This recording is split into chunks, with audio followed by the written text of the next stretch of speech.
Assalamualaikum warahmatullahi wabarakatuh. Oke, baik anak-anak, kita akan review untuk materi sains. Untuk materi sains kita sudah mempelajari chapter 1 dan chapter 2. Namun untuk chapter 2 kita belum selesai sampai di akhir bab, sehingga untuk PTS ini nanti fokus ke chapter 1, yaitu tentang solids, liquids, and gases.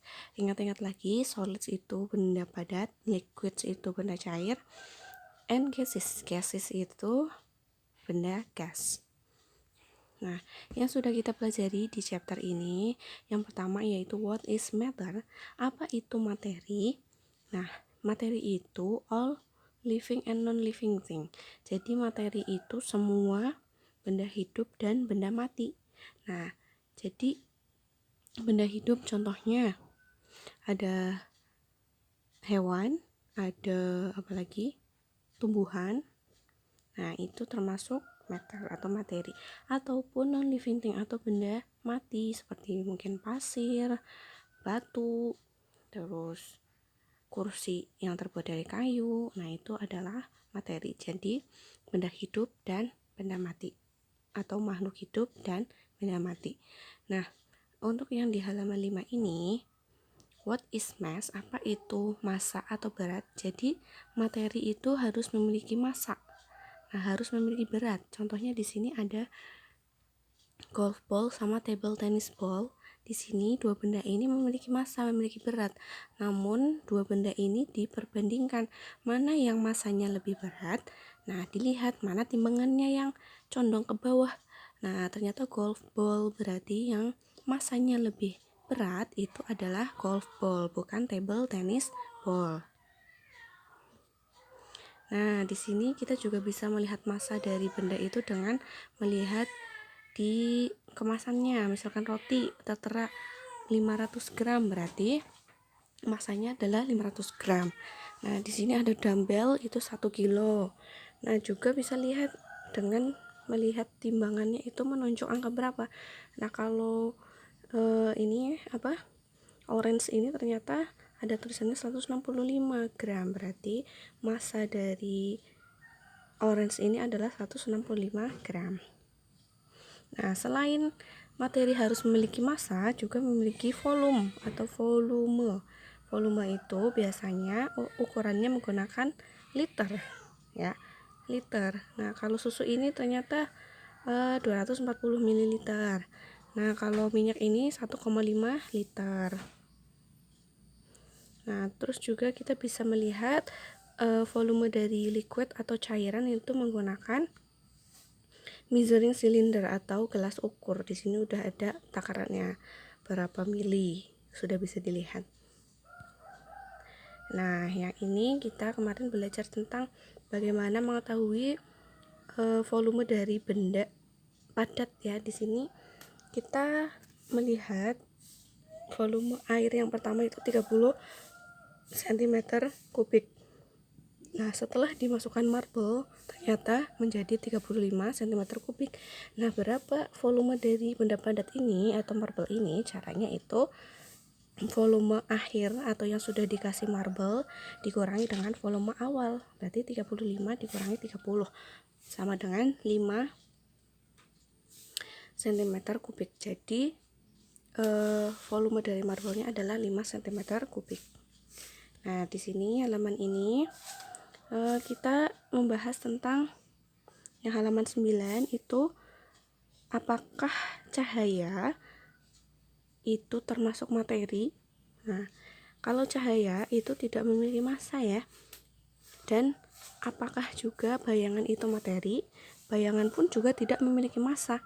Jadi bayangan dan cahaya itu bukan materi karena tidak memiliki berat atau massa. Nah, ini latihan soalnya halaman 10 sudah kalian kerjakan kemarin.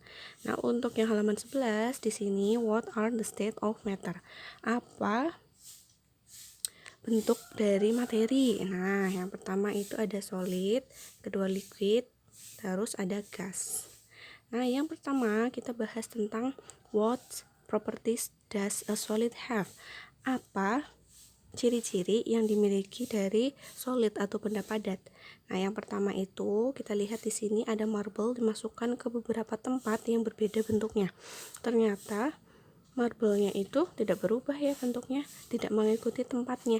Jadi, marble atau benda padat ini itu has definite shape atau bentuknya itu tetap tidak bisa berubah dan tidak bisa mengalir.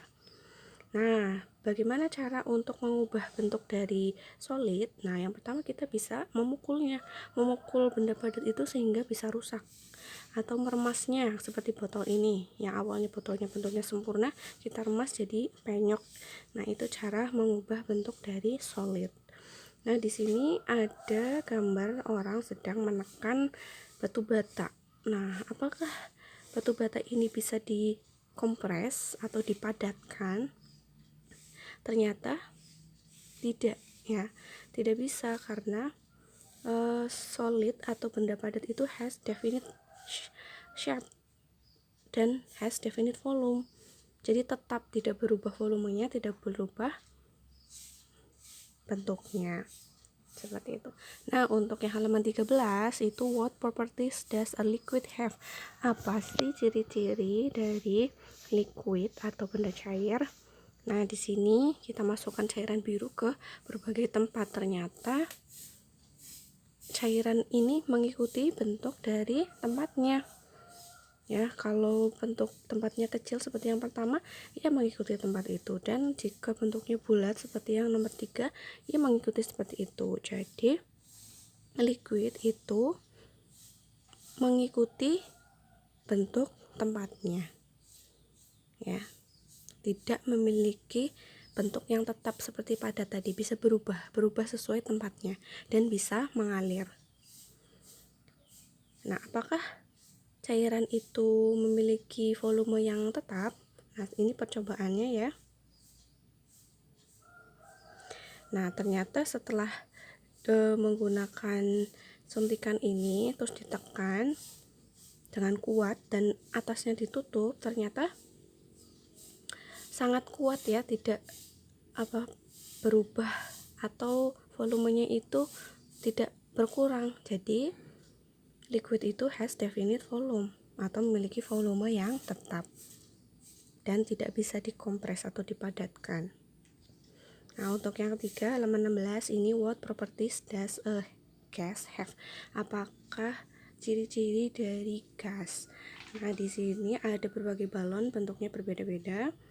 Nah, ketika kita masukkan gas di dalam balon ini, gas tersebut menempati ruang masing-masing balon ini. Ya, mengikuti bentuk dari balon ini, mengikuti bentuknya, mengisi semua ruangan yang ada di dalam balon ini. Nah, dan bisa mengalir juga seperti air. Nah, apakah gas itu has definite volume atau memiliki volume yang tetap? Ternyata tidak ya, tidak memiliki volume yang tetap, karena ketika kita masukkan udara ke suntikan ini lalu kita tekan atasnya, kita tutup, terus kita tekan menggunakan tangan, ternyata bisa menyusut ya, bisa dipadatkan, berarti tidak memiliki volume yang tetap. Nah, ini partikel-partikel dari masing-masing matter. Yang pertama solid itu partikelnya itu padat ya, saling rapat. Terus kalau liquid itu rapat namun masih ada celah-celah sedikit dan bergerak ya, bergeraknya itu sedikit. Terus kalau partikel dari gas itu partikelnya bergerak cepat dan banyak ininya spasinya atau ruang-ruang yang kosong. Nah, berbeda ya dari solid yang sangat padat. Seperti itu. Nah, di sini halaman 20 dan 21 kita akan belajar dengan can matter change instead? Bisakah materi itu berubah keadaannya? Nah, di sini contohnya halaman 21. Ini what happen when matter gain heat? Apakah yang terjadi jika materi itu mendapatkan panas? Yang pertama itu keadaannya adalah melting atau mencair. Di sini contohnya es yang padat itu nanti jika terkena panas itu akan mencair ya, menjadi air lagi, itu namanya melting atau mencair. Itu solid mendapatkan panas, itu namanya melting menjadi liquid. Ingat-ingat lagi. Nah, yang contohnya lagi itu adalah ketika candle atau lilin dipanaskan nanti kan melting juga ya. Terus ada cairan dari besi yang sangat panas.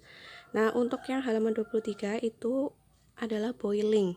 Boiling itu ketika benda cair itu terkena panas dan menjadi apa? Menjadi gas.